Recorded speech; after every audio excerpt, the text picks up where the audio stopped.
खाना खाने टेबलमा त हेलमेट लाएर बसेको दुईजना ला हेलमेट आफै लाउँदैछ रियान्सीले आफै हेलमेट लगाइदिएको हेलमेट पनि आमामा कस्तो छड्के हेलमेट हौ हेलमेट पनि दामी लगाइदिएको हौ बाबा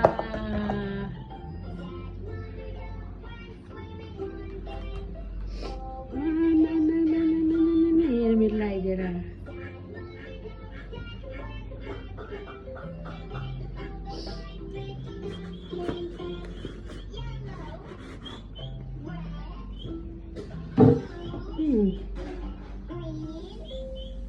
खाना खानु पनि हेलमेट लगाइदिएको